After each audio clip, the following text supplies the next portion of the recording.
Jangan lupa like, comment, subscribe, dan klik ikon lonceng untuk terus update video-video terbaru. Assalamualaikum warahmatullahi wabarakatuh. Wahai sahabatku, semoga sahabatku dalam kondisi sehat walafiat di bawah lindungan dari Allah Subhanahu wa taala. Al-Qur'an menantang manusia termasuk jin dan siapapun yang mau membantu terhadap usaha manusia itu untuk membuat satu surat dari Al-Qur'an. Ditantang oleh Allah Subhanahu wa taala. In kuntum fi raibim mimma nazzalna ala abdina fa'tu bi suratin mim mithlih wad'u syuhada'akum min dunillahi in kuntum shadiqin. Kata Allah Subhanahu wa taala, jika kalian itu ragu terhadap apa yang saya turunkan kepada hambaku Nabi Muhammad sallallahu alaihi wasallam, fa'tu bi suratin min mithlih. Maka datangkanlah, maka buatlah satu surah yang sama dengan Al-Quran. Wad'u syuhada'akum, dan ajaklah teman-teman kalian, ajaklah sekutu-sekutu kalian, ajaklah orang-orang yang bisa membantu kalian dari jin, dari manusia, dari siapapun, min dunillah, yang selain Allah, in kuntum shodikin, jika kalian termasuk orang yang benar. Jadi pada awal kalinya orang itu meragukan terhadap kebenaran Al-Quran. Quran ini memang datang dari Allah atau buatan Muhammad sendiri? Karena itulah pada kesempatan kali ini sahabatku, ini adalah bulan Ramadan, bulan diturunkannya Al-Quran. Syahrul Ramadan alladzi unzila fihil Quran hudan linnas wa bayyinatin minal huda wal furqan. Bulan Ramadan adalah bulan diturunkan Al-Quran. Al-Quran itu fungsinya sebagai petunjuk bagi manusia dan juga sebagai pembeda mana yang jelas, mana yang tidak, mana yang hak, mana yang batil, mana yang haram, mana yang halal, mana yang baik dan mana yang tidak baik, mana yang benar, mana yang salah, dan lain sebagainya. Orang-orang di Indonesia memperingati malam turunnya Al-Quran itu dengan istilah nuzulul Quran, turunnya Al-Quran. Nah, karena itulah maka pada kesempatan kali ini saya ingin menjelaskan sebuah argumentasi bahwa Quran itu adalah wahyu yang diberikan oleh Allah Subhanahu wa taala kepada Nabi Muhammad sallallahu alaihi wasallam, bukan buatan Muhammad. Argumen itu saya ambil dari buku atau dari kitab Al-Wahyu wal Quran. Al-Wahyu wal Quran. Ini menurut saya argumentasinya sangat bagus sehingga saya perlu mengambil ini. Ini adalah susunan dari Muhammad Ali Al-Hamidi. Kiai Muhammad Ali Al-Hamidi ini adalah sering disebut dengan Kiai Haji Muhammad Ali Al-Hamidi Matraman. Ada orang yang menyebut beliau ini adalah organisasinya persis. Ada yang menyebut dia netral dan lain sebagainya. Tapi ala kulli hal, bahwa argumentasi yang dimunculkan oleh beliau itu sangat bagus. Untuk menjelaskan bahwa Al-Quran itu adalah dari Allah Subhanahu wa taala, bukan bikinan Nabi Muhammad sallallahu alaihi wasallam. Kita mengaji Al-Quran, kita harus meyakini bahwa Al-Quran itu adalah wahyu, dan karena itu argumentasi yang bersifat nakli dan juga bersifat akli perlu kita utarakan supaya hati kita itu mantap. Ada tantangan. Kata Allah yang dikutip oleh buku ini juga, oleh kitab ini juga, in kuntum fi raibim mimma nazzalna ala abdina fa'tu bi surah mim mislih. Jika kalian ragu terhadap apa yang saya turunkan kepada hambaku Muhammad sallallahu alaihi wasallam, maka fa'tu bi suratin min mislih. Datangkanlah, buatlah satu surat yang pendek saja. Surat yang paling pendek, yang paling pendek buat. Kamu tidak akan mampu. Wad'u syuhada'akum min dunillah, dan ajak teman-temanmu itu, orang-orang ahli sihir, ajak. Kamu punya bantuan jin, ajak. Kamu punya bantuan setan, ajak. In kuntum shodikin, jika kalian termasuk orang yang benar terhadap apa yang kau ucapkan itu, yang kau tuduhkan bahwa Al-Quran itu adalah buatan Muhammad. Argumentasi pertama adalah bahwa untuk secara rasional, yang pertama adalah kalau Al-Quran itu adalah buatan dari Nabi Muhammad Shallallahu Alaihi Wasallam sendiri, tentu ada aspek yang sama sebelum Nabi Muhammad menerima wahyu dan setelah Nabi Muhammad menerima wahyu. Artinya ketika Nabi Muhammad itu sebelum menerima wahyu, perkataan-perkataannya itu nanti ada yang mirip dengan Al-Quran yang setelah dia menerima Al-Quran itu.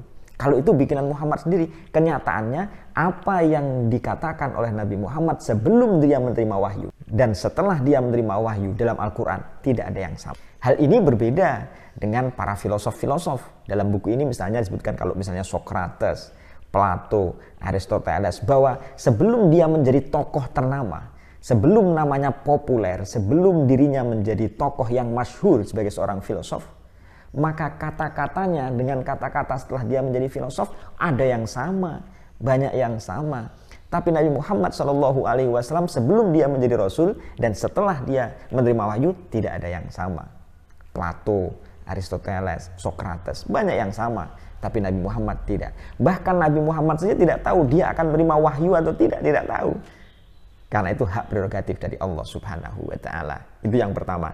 Jadi untuk membuktikan bahwa Al-Quran itu bukan bikinan Nabi Muhammad SAW dan dia adalah bagian dari wahyu, maka bukti yang pertama adalah secara rasional otak kita disentuh untuk memikirkannya adalah bahwa tidak ada yang sama antara perkataan Nabi Muhammad sebelum menerima wahyu dan setelah menerima wahyu, perkataannya tidak ada yang sama. Satu, secara rasional. Yang kedua adalah bahwa kalau misalnya Nabi Muhammad itu yang membuat Quran, pasti ada rancangannya. Ada oret-oretan, ada rancangannya. Dan tidak ada rancangan apapun yang diketahui dari Nabi Muhammad SAW. Karena itu sifatnya terberi. Nabi Muhammad saja tidak tahu apakah dia akan kapan menerima wahyunya, kapan tidak. Tidak tahu.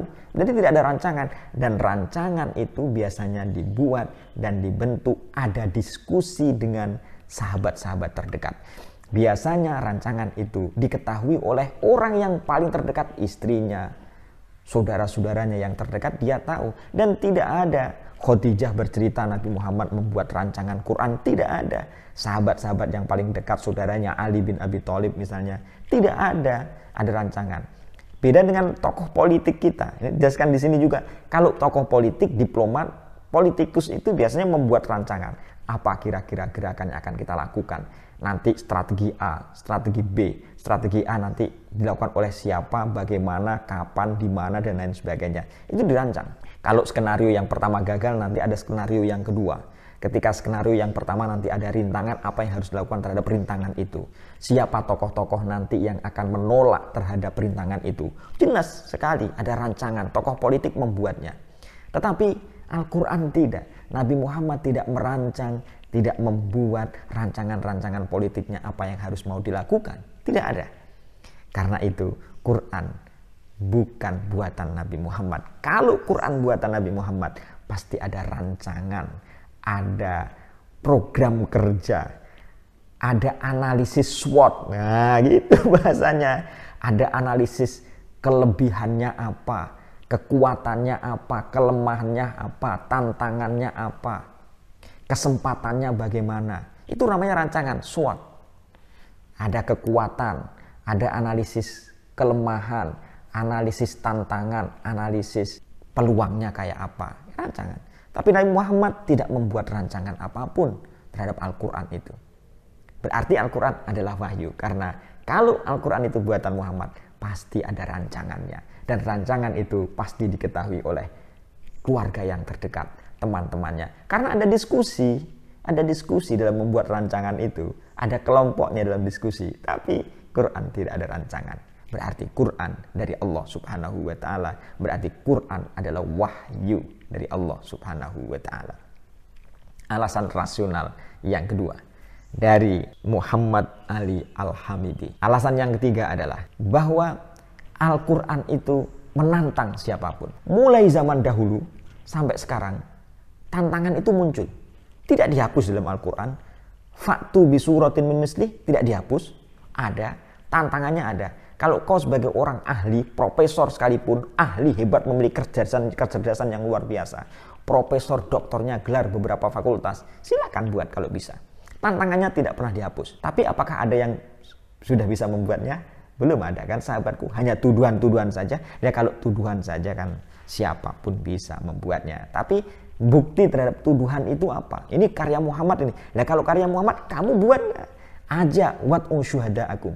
Ajak teman-temanmu, ajak orang-orang ahli bahasa seluruh dunia, silahkan buat kalau bisa.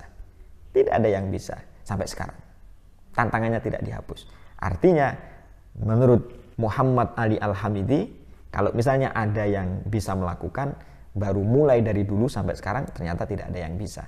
Itu menunjukkan bahwa Al-Quran adalah wahyu dari Allah Subhanahu wa Ta'ala. Yang keempat adalah ahli bahasa, orang-orang hebat.